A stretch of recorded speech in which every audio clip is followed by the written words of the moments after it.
تو اتنا اتنا انعام ملے گا. 5000 لوگ لاپتہ ہے, اس کا کوئی خبر اس اخبار میں نہیں آئے گا, مگر اس کتے کی خبر آئی تھی. آپ لوگوں نے دیکھا ہوگا کہ کرنٹ لگنے سے گدھا ہلاک ہو گیا, مگر وہاں پر ہمارے انتہائی انٹلیکچول طبقہ وہ روزانہ کے بنیاد پر ٹارگٹ کلنگ میں شہید ہو رہا ہے, کوئی خبر نہیں آئے گی. ایک دن تو یہ خبر بھی سارے چینلز پر چل رہا تھا کہ عارف علوی نے ٹک ٹاک جوائن کیا. وہاں انسانوں کا خون بہ رہا ہے, وہاں پر مائیں پورا دن رو کر اپنی ہی چادر سے اپنا سر درد کی وجہ سے باندھ لیتے ہیں, اس کا کوئی مسئلہ نہیں ہے.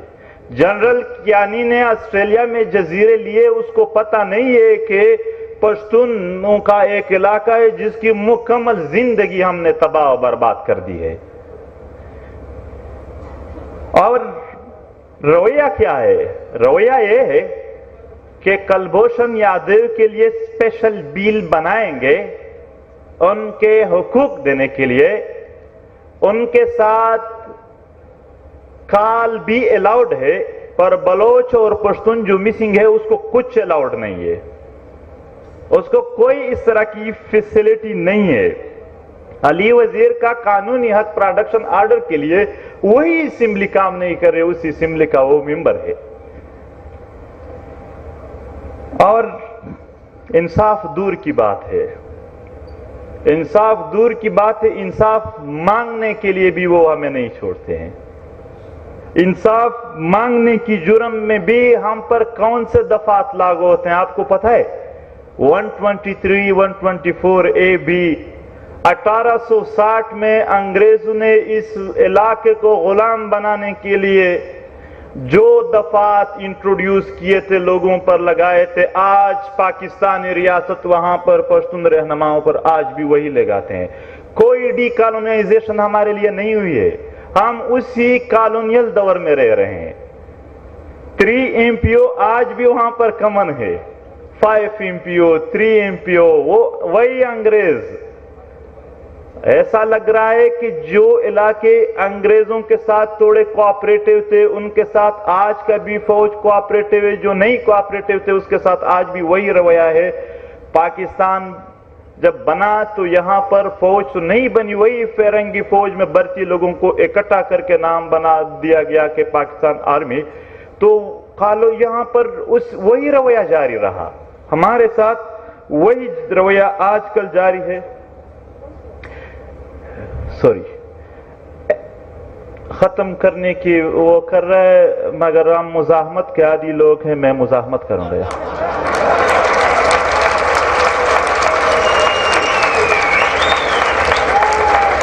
Action in aid of civil power یہاں ذکر کیا گیا, کسی نے پڑھا ہے؟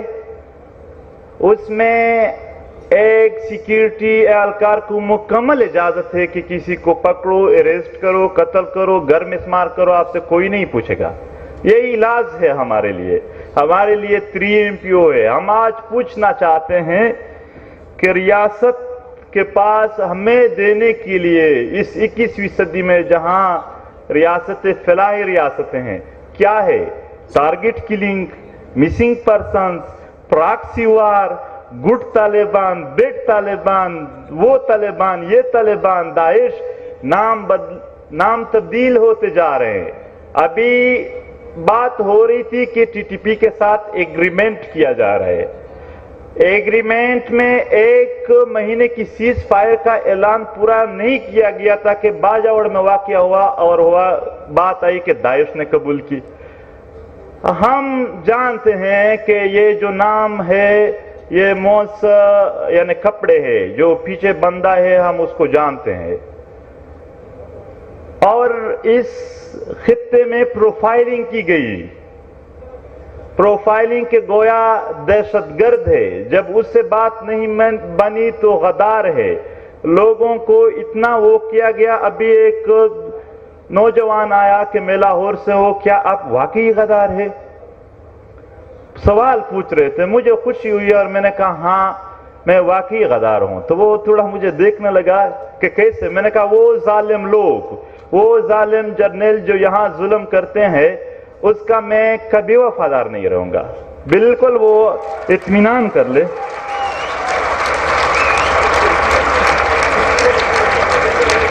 کافی سارے مسائل ہیں یہاں پر. اگر میں سارے مسائل چیڑ دوں تو شاید ٹائم گھنٹوں میں بھی وہ کور نہیں ہو جائیں گے.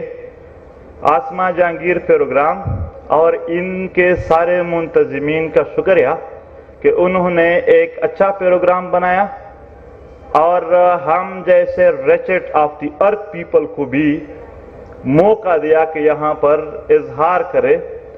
اور tribute to all of you. کافی خوشی ہوئی سچ میں. یہاں پر ہم نے پہلی بار اس ملک میں تھوڑی اپنی ریپریزنٹیشن دیکھی. جو بھی اسپیکر آتا تھا وہ ریپریزنٹیشن کرتا تھا. بہت خوشی.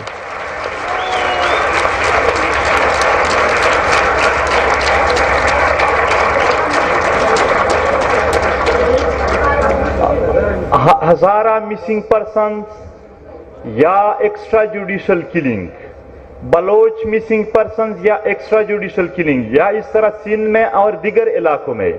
یہ میں نے جو خاکہ پیش کیا وہ صرف بتانے کے لیے کہ جو ہزاروں لوگ شہید اور مسنگ پرسنز ہو رہے ہیں ان کے گھروں کا, ان کے فیملیز کا کیا حال ہوتا ہے اور یہ سین کیا ہے. یہ سب کی ریپریزنٹیشن ہے. یہ یہاں پر صرف ایک علاقے کی نہیں, اس خطے میں مظلوم اقوام کی ریپریزنٹیشن ہے. اور جب بھی ضرورت پڑی ہم سارے مظلوموں کے ساتھ ہوں گے. بہت بہت شکریہ.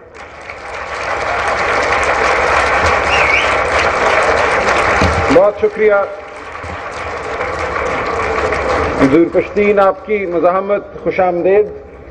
اب میں دعوت دوں گا ہمارے ملک کے صف اول کے دانشور, ہماری سیاست, خیبر پختونخوا کی سیاست, پاکستان کی سیاست سے 5 دہائیوں سے منسلک جناب افراسیاب خٹک کو. اور میری گزارش یہ ہوگی خٹک صاحب سے کہ جو باتیں ہم نے سنی بابا جان سے, پلیجو صاحب سے, منظور پشتین سے, یہ مسئلہ کیا ہے, اس ملک میں کیا ہو رہا ہے, کیا وجہ ہے کہ وہ گلگت بلتستان ہو, وہ خیبر پختونخوا ہو, وہ سندھ ہو, جو شکایات ہم سن رہے ہیں